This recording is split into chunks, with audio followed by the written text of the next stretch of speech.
नमस्कार. शिवव्याख्यानमालेमध्ये आज सर्वांचे स्वागत. छत्रपती शिवाजी महाराज यांच्या 350व्या शिवराज्याभिषेकानिमित्त मिशन IASने 365 व्याख्यानांची शिवव्याख्यानमाला आयोजित केलेली आहे. या कार्यक्रमाला लेडी गव्हर्नर माननीय डॉक्टर कमलताई गवई ह्या उपस्थित झालेल्या आहेत.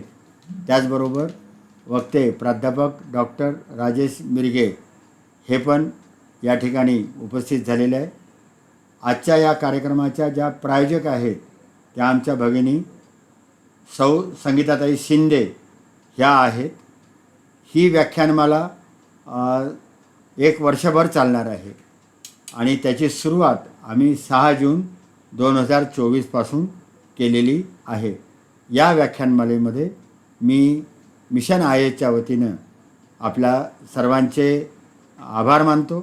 विशेषतः या कार्यक्रमाची तांत्रिक बाजू सांभाळणारे मिशन IASचे सहसंचालक प्राध्यापक प्रवीण खांडवे सर यांचं या व्याख्यानमालेमध्ये मोठं योगदान आहे आणि आपण या व्याख्यानमालेचा आस्वाद घेतात हे देखील आमच्यासाठी जमेची बाजू आहे.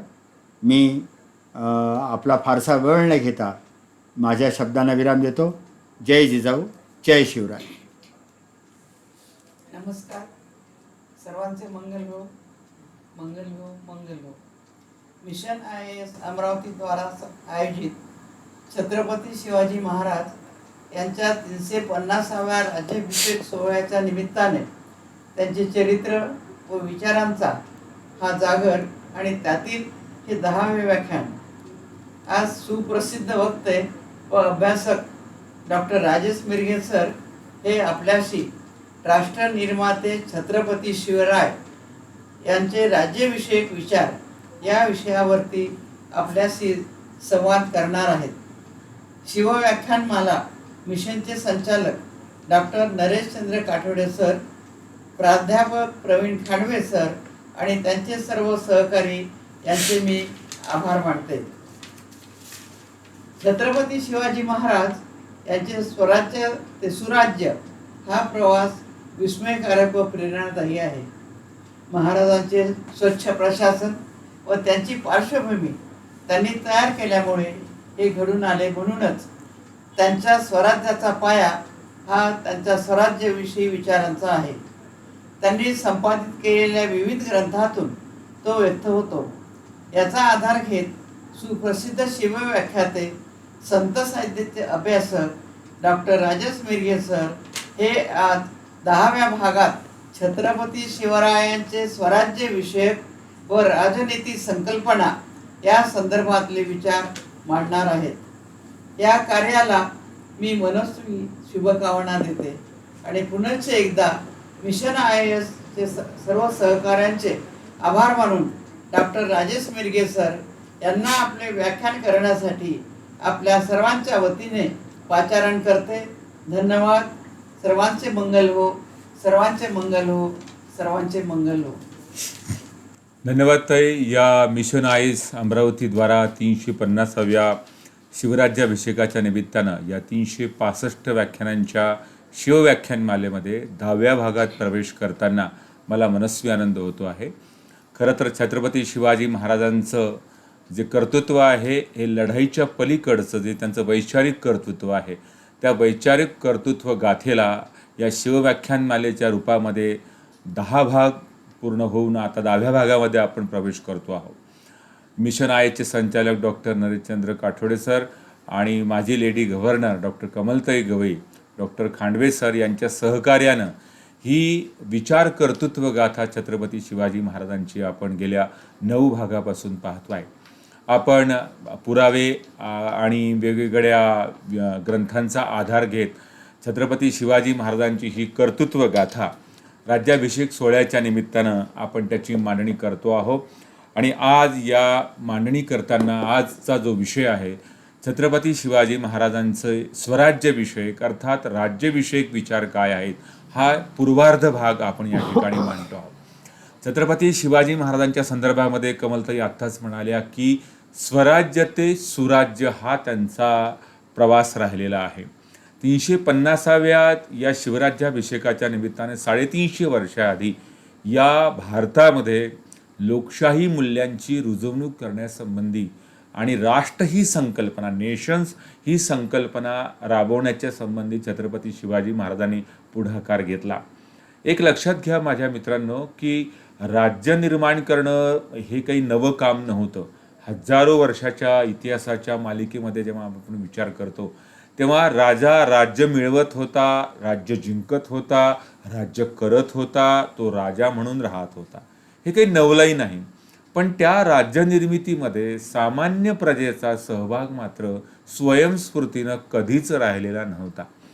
पण मात्र 400 वर्षांच्या यमनी सत्तेच्या कालखंडानंतर छत्रपती शिवाजी महाराजांनी उभारलेल्या स्वराज्य निर्मितीमध्ये सामान्य प्रजेची, सर्वसामान्य शेतकऱ्यांची अत्यंत महत्त्वाची भूमिका राहिलेली आहे. म्हणून आजच्या या प्रगल्भ लोकशाहीमध्ये आपण शिवव्याख्यानमालेच्या निमित्तानं शिवरायांच्या या लोकशाही मूल्यांची आठवण, त्याची चर्चा आपण वर्षभर करतो आहोत. मग छत्रपती शिवाजी महाराजांच्या या स्वराज्यामध्ये 18 पगड जातीचा वर्ग स्वयंस्फूर्तीनं सहभागी झाला आणि स्वराज्य निर्माण झालं. मग छत्रपती शिवाजी महाराजांचं जे स्वराज्य आहे त्या स्वराज्याची काय नीती होती, त्या राज्याची सूत्र काय होती, या संबंधीची चर्चा करणं मला वाटतं महत्त्वाचं आहे. म्हणजे शिवाजी महाराजांनी अथक परिश्रमातून हे स्वराज्य निर्माण केलं, भारताच्या इतिहासाला एक नवं वळण दिलं. मोगलशाही, आदिलशाही, कुतुबशाही या सर्वांच्या पेचात सापडलेल्या या सर्व शाह्यांचा पाडाव करून आपण एक नवं राज्य, रयतेचं राज्य निर्माण करू शकतो, ही सर्वसामान्य जनतेला या निमित्तानं जाणीव झाली. यापूर्वी स्वराज्य हा नावाचा विचार या देशामध्ये मांडण्यासंबंधी आणि निर्माण करण्यासंबंधी छत्रपती शहाजीराजे भोसल्यांनी हा प्रयत्न केला होता.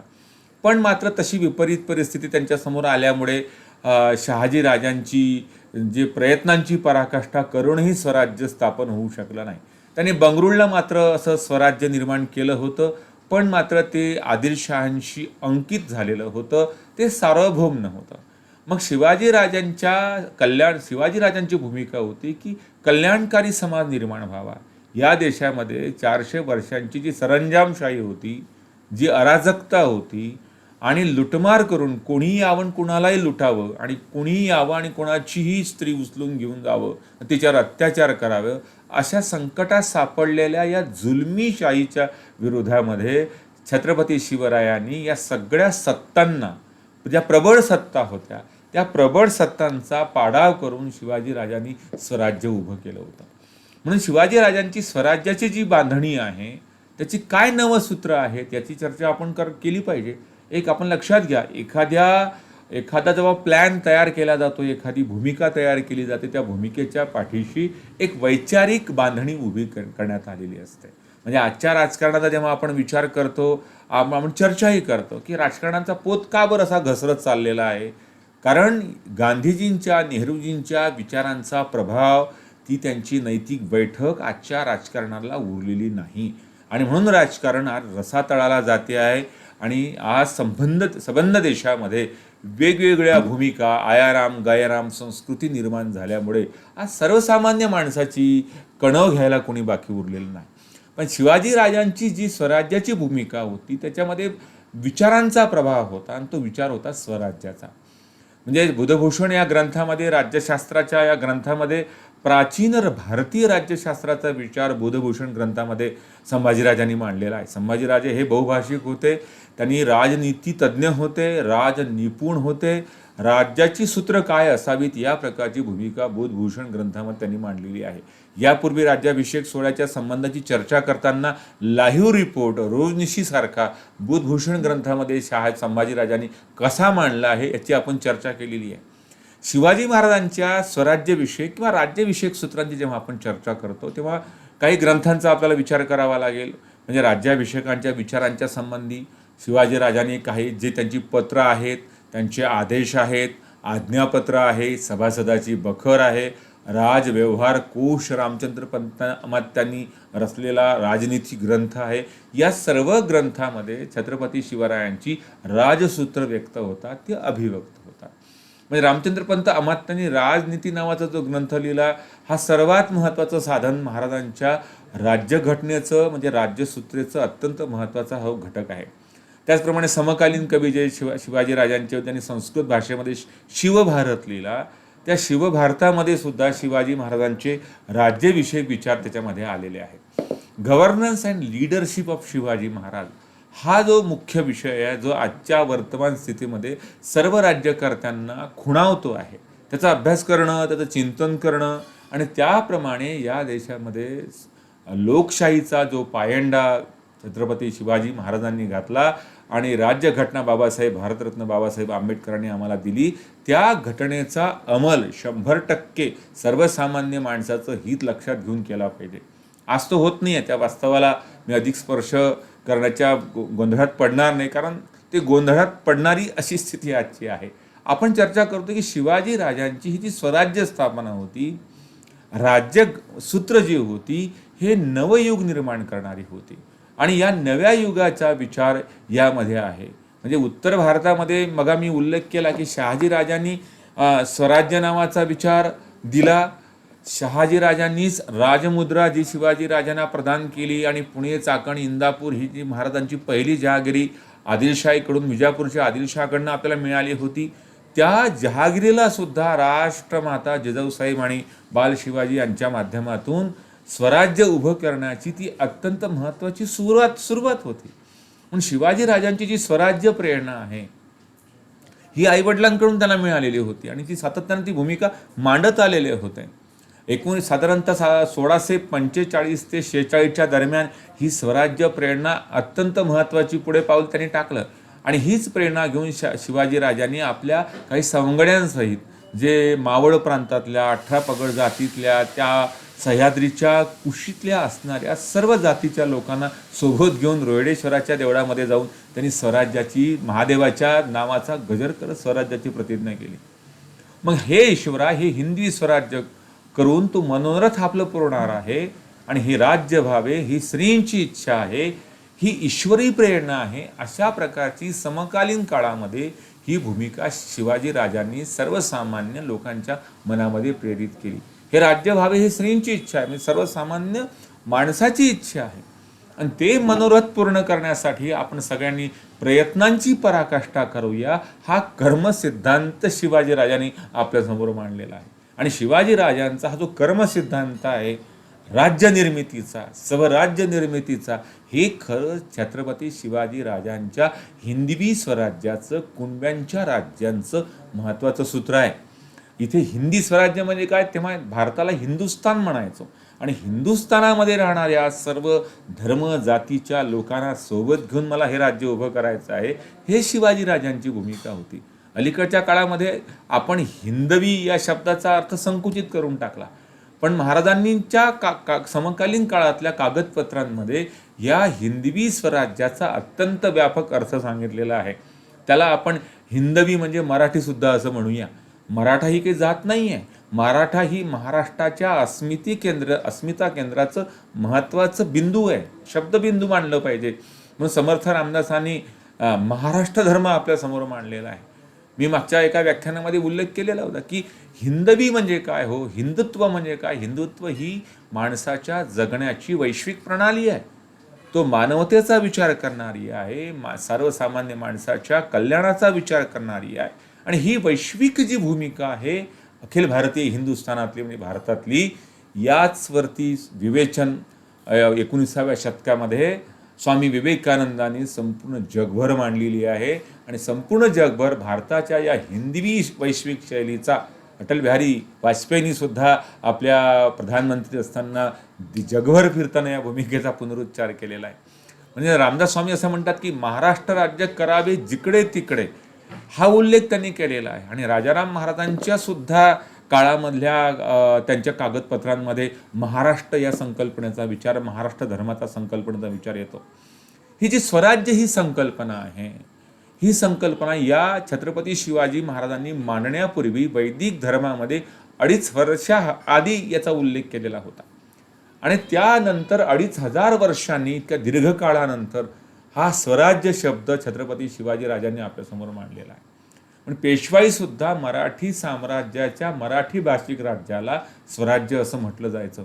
पण शिवाजी राजांनी उभं केलेलं स्वराज्य हे साम्राज्यशाही निर्माण करण्यासाठी केलेलं नव्हतं.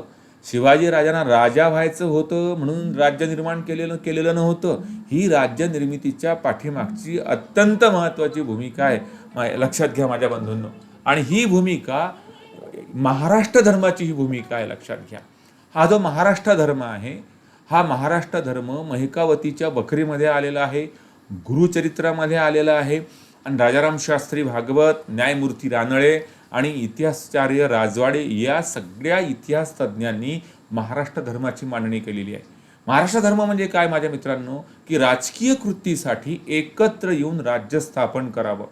म्हणजे छत्रपती शिवाजी राजांचं जे स्वराज्य आहे त्या स्वराज्याचं रूपांतर नंतर पेशवाईच्या काळामध्ये पहिल्या पेशव्यांनी आणि छत्रपती संभाजीराजांनी त्याच्यापूर्वी या मराठा या शब्दाला व्यापक अर्थ देऊन छत्रपती शिवरायांच्या स्वराज्याचं साम्राज्यामध्ये रूपांतर केलं. आणि आपल्या तोंडात प्रत्येकाचे एक वाक्य आहे की मराठ्यांचे झेंडे हे अटकेपार गेले, अटकपर्यंत आपण गेलो आणि दिल्लीचं तख्तसुद्धा आम्ही सांभाळलं मराठ्यांनी. आणि म्हणजे औरंगजेबाचा खापरपंतू शाह आलम हा मराठाई साम्राज्याचा मराठ्यांच्या स्वराज्याचे आपण संरक्षक झालो, ही भूमिका आपण लक्षात घेतली पाहिजे. आणि ही भूमिका आपलं थांबलं सुरू आहे.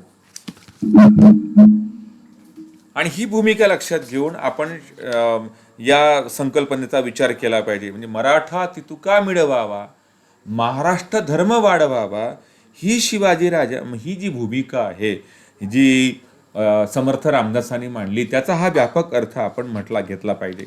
आणि या व्यापक अर्थाचा विचार करताना आपण समर्थ असं म्हणतात की बहुत लोक मिळवावे, एक विचार भरवावे, कष्ट करुणी घसरावे म्लेच्छावरी, आहे तिकडे मन करावे, पुढे अधिक मिळवावे, महाराष्ट्र राज्य करावे जिकडे तिकडे. समर्थांनी केलेला जो हा उल्लेख आहे त्या उल्लेखावरून आपल्याला असं लक्षात येतं की हा जो महाराष्ट्र धर्म जो आहे तो महाराष्ट्र धर्म स्वराज्यामध्ये अपेक्षित आहे. म्हणून छत्रपती शिवाजी राजांनी मराठीत बाण्याचा धर्म, हिंदवी धर्माचा जो धर्म, या धर्माची मांडणी आपल्या स्वराज्यामध्ये केलेली आहे.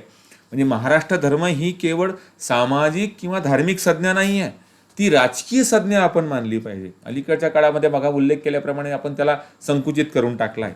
म्हणजे आपले राज्य स्थापन करण्यासाठी, ते वाढवण्यासाठी मराठ्यांनी एकत्र आलं पाहिजे आणि अव्याहतपणे कार्य केलं पाहिजे, असा त्याचा अर्थ आहे माझ्या मंडळी. म्हणून राजवाड्यांनी सुद्धा या शब्दाचा अर्थ विशद करताना मराठ्यांचं धुरीकरण किंवा ध्रुवीकरण असं म्हटलेलं आहे. धुरीकरणाचा अर्थ असा आहे की मराठ्यांच्या पुढारीपणाखाली सगळ्या लोकांनी एकत्रित आलं पाहिजे, संघटित झालं पाहिजे आणि संघटित होऊन स्वराज्य स्थापन केलं पाहिजे. शेवटी संघटना ही महत्त्वाची आहे. म्हणून छत्रपती शिवाजी महाराजांच्या वेगवेगळ्या गुणवैशिष्ट्यांचं जेव्हा आपण चर्चा करतो आणि ती वेगवेगळ्या भागांमध्ये आपण करणारच आहोत, छत्रपती शिवाजी राजांच्या व्यक्तिमत्वामध्ये सर्वात महत्त्वाचं गुणसंकीर्तनची चर्चा करताना आपण केली पाहिजे. ते म्हणजे छत्रपती शिवाजीराजे हे कुशल संघटक होते. म्हणजे 400 वर्षाच्या यवनी सत्तेमध्ये, इतक्या प्रबळ सत्तेमध्ये, या शाह्यांच्या सत्तेमध्ये कुठलीही साधनं नसताना, कुठलीही सुविधा नसताना, कुठल्याच प्रकारची पार्श्वभूमी नसताना एवढ्या ताकदीच्या व्यवस्थेशी लढण्यासाठी सगळ्या लोकांना एकत्र आणणं हे काही सोपं काम नव्हतं. आणि ते सोपं काम नसतानाही सुद्धा या कठीण कामासाठी छत्रपती शिवाजीराजांना सगळ्या लोकांनी एकत्रित करणं, त्यांना संघटित करणं आणि राज्य स्थापन करून ती वर्धिष्णू करणं, मला वाटतं हे ऐतिहासिक कार्य आहे. म्हणून शिवाजीराजांचा आजच्या या समग्र अशा लोकशाहीमध्ये आपण आठव करतोय. आणि त्यासाठी ही शिवव्याख्यानमाला IAS मिशननी या ठिकाणी त्याची मांडणी केलेली आहे आणि ही त्याची अत्यंत महत्त्वाची भूमिका आहे.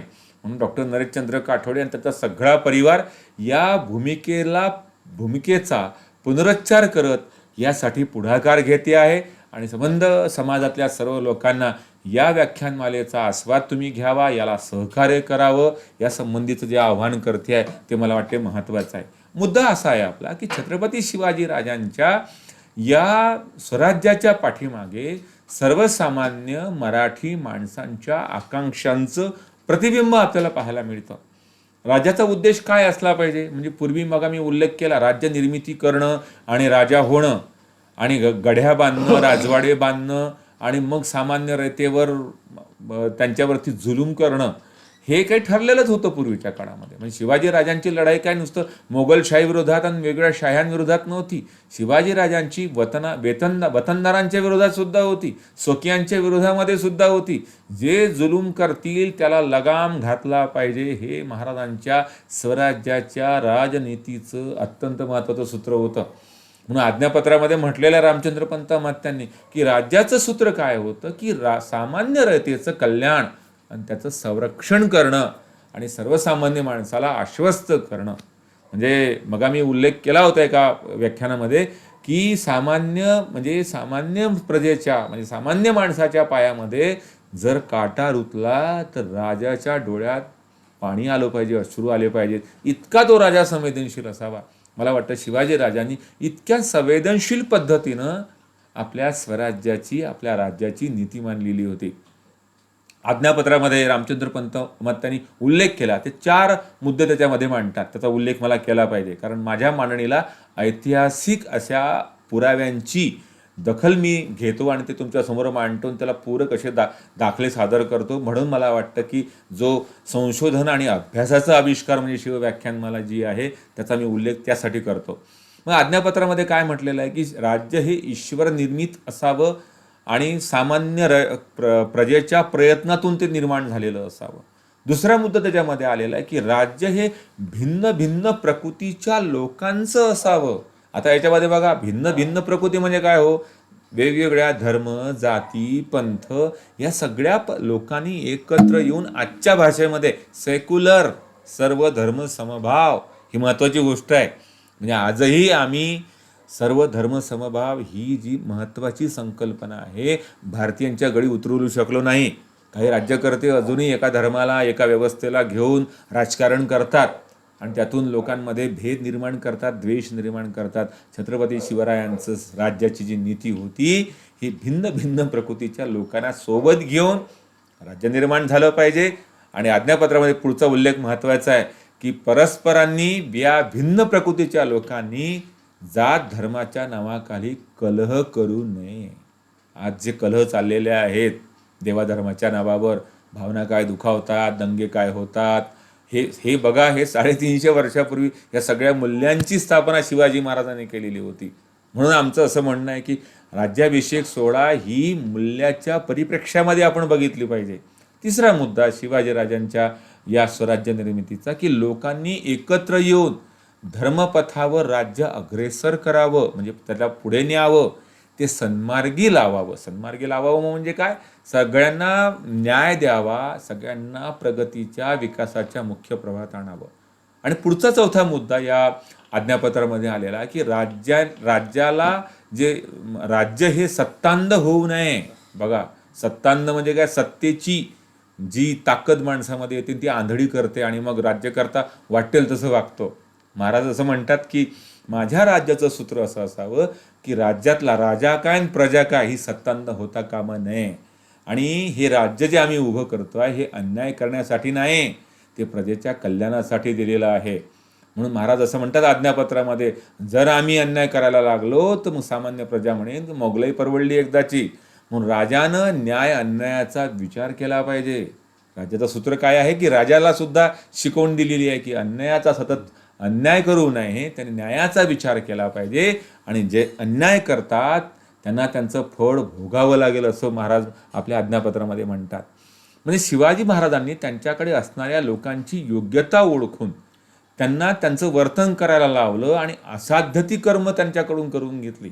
म्हणजे हिरोजी इंदुलकरांनी गळकोट किल्ल्यांची बांधणी केली. म्हणजे बघा, वेगवेगळ्या जातीच्या लोकांनी, म्हणजे तानाजी मालसुरे, म्हणजे हिरोजी इंदुलकर, नेताजी पालकर, मी या वेगवेगळ्या महाराजांच्या सवंगड्यांबद्दल एक वेगळा भाग करणार आहोत. या सर्वांना असाध्य होतं ना हे सगळं, हे की सोपं काम नव्हतं.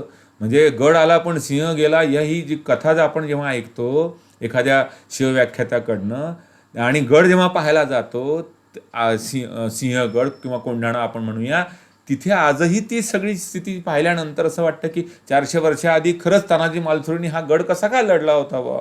म्हणजे असाध्य कर्म होतं. त्याची प्रेरणा काय होती? स्वराज्याची. त्याची प्रेरणा होती माझा शिवाजी राजा. म्हणून सत्तारूढ होऊन स्वतःला मग तेव्हा छत्रपती त्यांनी म्हणवलं आणि मराठ्यांचा उद्धार केला. छत्रपती शिवाजी राजांनी या स्वराज्याची मुख्य जो बाब होती ती म्हणजे देशदुर्ग म्हणजे गडकोट किल्ले ही महत्त्वाची भूमिका होती.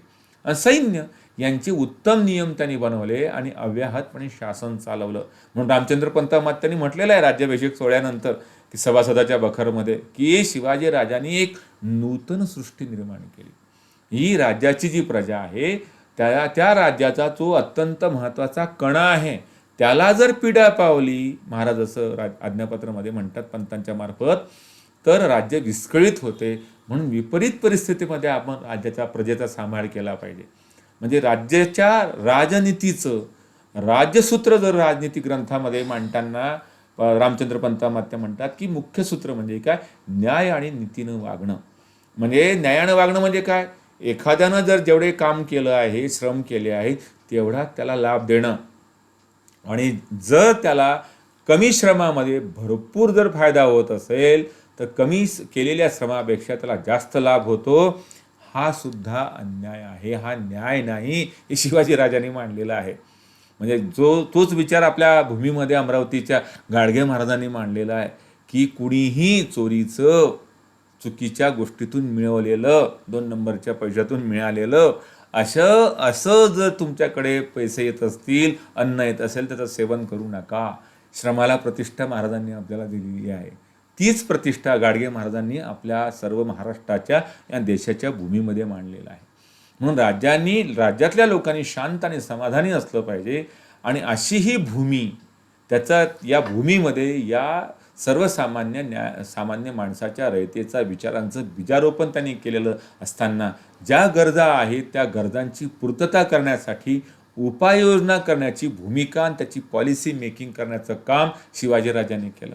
की या देशामध्ये या राज्यामध्ये जर काही लोकांना अभय दिला जात असेल तर ते अभय देताना त्यांनी उपद्रव करू नये, देश स्वस्थ करावा. आणि देश जर स्वस्थ नसेल, प्रजा अशांत जर झाली आणि असमाधानी असेल तर राज्य स्वस्थ राहत नाही. हे शिवाजी राजांच्या राज्याचं सूत्र होतं आणि त्या सूत्रानुसार प्रशासन चाललं होतं. पुढचा अत्यंत महत्त्वाचा मुद्दा की स्वराज्याच्या नीतीच्या संदर्भातला, राज्यनीतीच्या संदर्भातला. मग राजनीतीमध्ये किंवा सभासदाच्या बखरीमध्ये किंवा महाराजांनी मांडलेल्या त्यांच्या राज्यसूत्राच्या ग्रंथामध्ये आज्ञापत्रामध्ये वतनाच्या संदर्भात महत्त्वाची भूमिका मांडलेली आहे. या देशाला वतन हे घातक आहे. म्हणजे वतनदार, जहागीरदार, कुलकर्णी, अंमलदार, वेगवेगळे अर्ध आणि पूर्ण स्वतंत्र संस्थानिक या सगळ्यांचा जुलूम 400 वर्षापासून या देशामध्ये यवनी सत्तेच्या बरोबर खूपच जास्त होता. मग शिवाजी राजांनी विचार केला की जुलूम तर मोगलही करतात, वेगवेगळ्या शाह्याही करतात. मग माझं जर स्वराज्य उभं राहते तर या स्वराज्यामधला जुलूम करणारे स्वकीयांचं काय करायचं? म्हणजे चंद्रराव मोरेंच्या मुसक्या पहिल्यांदा महाराजांनी जावळीच्या खोऱ्यामधल्या बांधल्या. तो आदिलशहाचा चाकर होता, स्वतःला मात्र स्वतंत्र समजत होता आणि सर्वसामान्य माणसाच्या त्या प्रतापगडच्या पायथ्याशी असणाऱ्या जावळीच्या हजारो एकरच्या जंगलात पसरणाऱ्या प्रजेचं शोषण करत होता. महाराजांनी त्याच्या पहिल्यांदा मुसक्या बांधल्या आणि स्वतंत्र विचार करताना महाराजांनी या देशामध्ये पहिल्यांदा सामाजिक आर्थिक क्रांती केली. काय भूमिका होती याच्या पाठीमागची थोडी विशद करूया आपण. हे जे वतनदार होते ना, या वतनदारांची निष्ठा फक्त वतनावरच होती आणि जो वतन देत होता त्याच्यावर निष्ठा असायची. पण कुणावरही अन्याय करू नये ही त्याची काही बुद्धी नव्हती. कुणावरही अन्याय करावा म्हणजे 5 हिस्से शेतसाऱ्यांचे वसूल करावे, 4 खिशात घालावे, एक मात्र शाह्यांना नेऊन द्यावा, म्हणजे नूतन संपादावे, बळकट व्हावे, बळकट झाल्यावर आपली वतनदारीसाठी दरोडे घालावे, देश मारावा, ही त्यांची प्रवृत्ती होती. मग समाजात जे बळकट होणारे होते त्यांना नष्ट करता येत नाही. मग महाराजांनी भूमिका घेतली की हे वतनदारांचं जाळं नेटवर्किंग इतकं कठीण होतं स्वराज्याच्या अवतीभोवती पसरलेल्या या संपूर्ण देशामध्ये, विशेषतः महाराष्ट्रामध्ये. हे सगळे स्वकीय वतनांचेच निष्ठावान होते आणि ही परंपरा या देशामध्ये दुर्दैवाने निर्माण झालेली होती. मग महाराजांनी त्याला भेद देण्याचं काम केलं. ती संपवता येत नाही, खालसा करता येत नाही. महाराजांनी भूमिका घेतली आपल्या राज्य निर्मितीच्या स्वराज्य निर्मितीसाठी करताना. राज्यनीतीच्या ग्रंथामध्ये वतनदारांना त्यांनी वेतनदार केलं, त्यांना पगारी केलं, म्हणजे आजच्या भाषेमध्ये गॅझेटेड ऑफिसर केलं. त्यांना सगळे अधिकार दिले नाहीत, त्यांच्यावर निर्बंध लादले.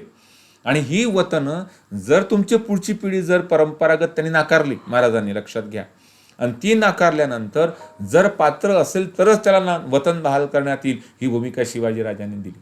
मग लोकांवर त्यांनी सत्ता असूनही त्यांच्याजवळ जे काही आहे ते वाढवू नये, ही भूमिका महाराजांनी घेतली. आणि देशी अधिकाऱ्यांनी आज्ञेत राहिलं पाहिजे. त्यांनी किल्ल्यासारखा वाडा बांधू नये, बुरुज बांधू नये, तटबंदीचे वाडे बांधू नये. त्यांनी वाड्यात राहावं. आणि महाराजांनी भूमिका केली की वाडे उडे बांधू नये, पालखीचा पान मिळवू नये, लष्कर ठेवू नये आणि न्यायदान करू नये. हे निर्बंध महाराजांनी राजनीती ग्रंथामध्ये या सगळ्या वतनदारावर घातले. महाराजांनी सांगितलं महाराजांनी सांगितलं वतनदारांना, तुम्ही नोकर आहात, तुम्ही फक्त वसुली करा आणि त्यातले 2 भाग शेतकऱ्यांना द्या, 1 भाग तुमच्याकडे ठेवा आणि 2 भाग मात्र राज्याच्या खजिन्यात जमा करा. आणि सर्वात महत्त्वाची गोष्ट, या सगळ्या वतनदारांना सांगितलं, वाड्यावर बसून किल्ल्यावर बसून न्यायदान करू नका. न्यायदान करण्याचा अधिकार हा स्वराज्यातल्या सेंटर पॉईंट, जिथे तख्त आहे छत्रपतींचं, त्या ठिकाणी करण्याचा अधिकार देण्यात आलेला आहे. ही भूमिका राजाने घेतली, सेंट्रलाइज केलं त्याला. आणि या वतनदारांना ती वतनदारी महाराजांना नष्ट करता नाही आली, पण नवे वतनदार निर्माण करू नये ही भूमिका शिवाजीराजाने दिली.